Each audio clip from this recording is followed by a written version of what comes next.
Come here, buddy. He's running away from me now. Come here, Avi. Come here, Avi.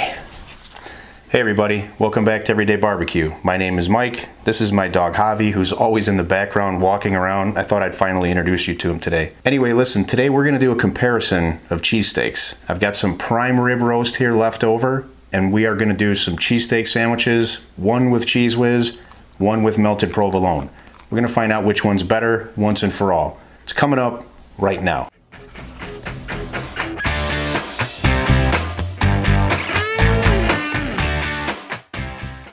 First off, welcome back to the channel, everybody. I really sincerely appreciate having you here. This has been a very difficult year, and I don't normally like to put timelines on videos, but it's been a tough year for me scheduling wise, and there's just been so many things going on. You know, 2020 has been a tough year for a lot of people, so I haven't been able to put out as much content on my channel as I normally would, but I'm doing my best, and I'm also creating content for El Yucateco hot sauce, as well as S&S Grills, and I'll put links to those channels down below. But while you're here, if you enjoy what you see today, or if you've been here before and you haven't subscribed yet, I would really appreciate your support by hitting that subscribe button down there and clicking the bell to get notifications anytime I release new content. I did a cheesesteak video a couple years ago, and I used sirloin instead of ribeye, even though I found out that it's totally legit. A lot of places in Philly use sirloin.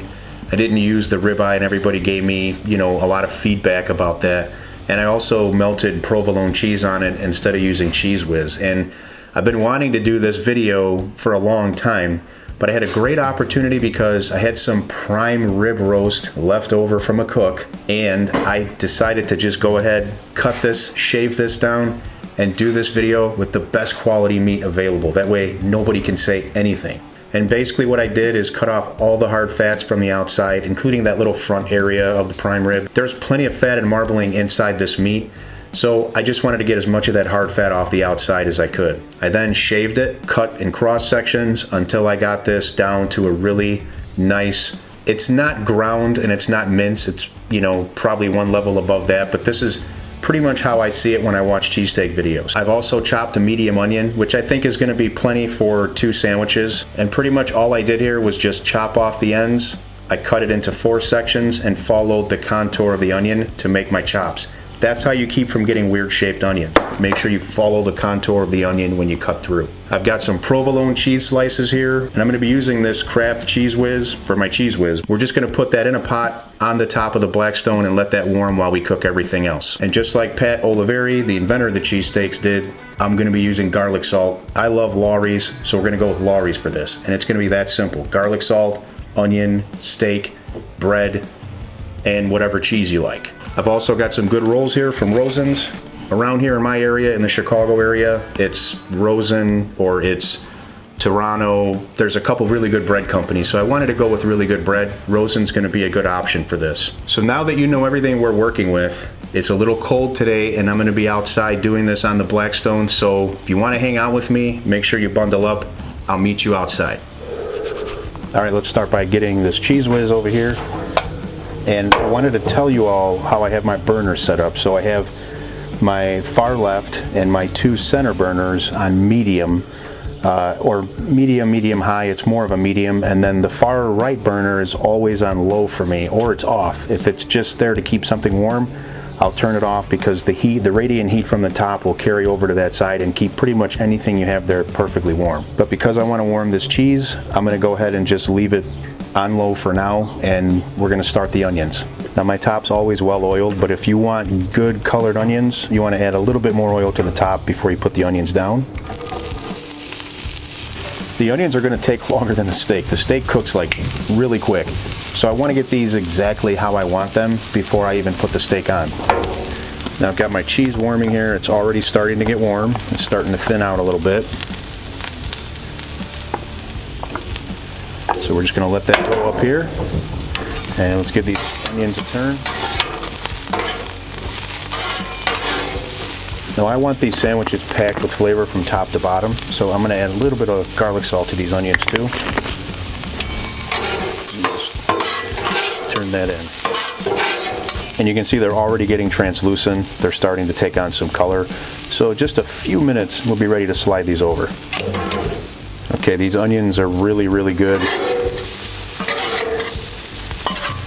They're perfect right now. They still need a little bit more time, but they'll be able to cook slowly over here on this cool side. So with the onions moved over, it's time for the steak. This is shaved prime rib, and I've got way more here than I need. So I'm gonna cook up this whole thing because my kids are gonna eat this, whatever I don't need for these sandwiches. So if you're wondering why I've got like 6 pounds of it here, it's because we're not using all of it for these sandwiches, okay? As soon as that hits the griddle, the smell is just incredible. Now right now as it renders, this isn't really the perfect time to season it because it's gonna be rendering out a lot of fat, there's gonna be a lot of juice coming out of it. So I'm gonna wait until it's about half done, then I'll hit it with my garlic salt. That way we don't lose any of that flavoring. It's been on there about 45 seconds, look at that beautiful sear. I'm going to break this up. It's cut into really small, thin pieces, so we're just going to allow this to separate here as it cooks. You can see it's rendering all those beautiful juices. A lot of that's going to evaporate.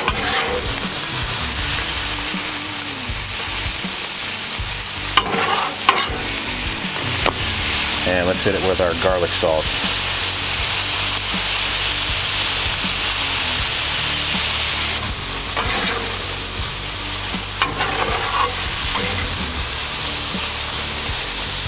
So you're starting to be able to see now how thin I got that cut down to. Okay, that steak is right where I want it, and so is my cheese. Now I'm going to go ahead and remove some of this that we don't need, just put it away for the kids, and I'll be right back. Okay, this is what I'm left with here. Brought the rest inside for the kids. Now we're just going to put these onions in here. Get this all turned in together. Man, is that beautiful. If you've never cooked on an outdoor griddle before, it's really amazing how these smells and flavors just come together instantly when things hit the griddle or go together. I can't really put it into words. For anyone wondering, I'm cooking on the Blackstone with air fryer model. This is the 36-inch, and we're not using the air fryer today, but a lot of people ask which one I'm using, so now you know. I'm setting my breads just on top of this cheese just to get them a little bit of steam and warmth. And my next step here is just to separate this into a couple piles, and I'm still going to have way more than I need. Time for me to turn that far right burner off. By the way, I just also turned the remaining 3 burners on low. I've got 2 pretty even piles here. It's time for me to get my cheese on. This one here is going to be provolone, and my bread is nice and soft from getting some of that steam from that cheese pot. So let's just get a little bit of cheese on here to start with. I'll be adding more once we put it on the bread. All right, we're going to give this one just a little help with some steam here. Looking really good. Okay, let's get this on some bread.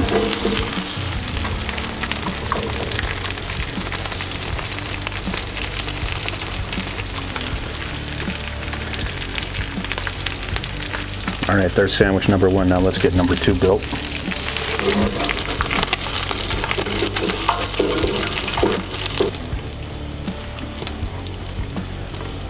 Holy cow, just look at that, man. It is beautiful and messy.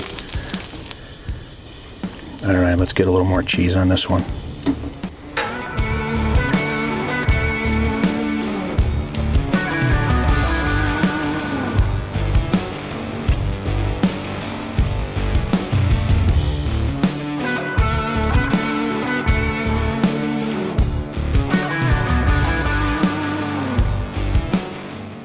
So there we go.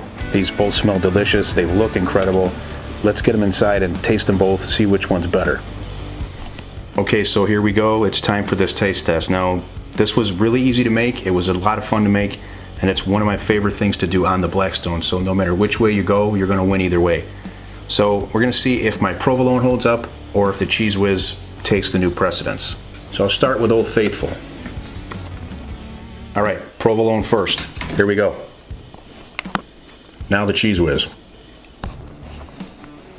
I've always been a big fan of provolone, and to this point, I've always thought the provolone would win. But I have to say that with this onion and this steak, I kind of think the Cheese Wiz wins this one.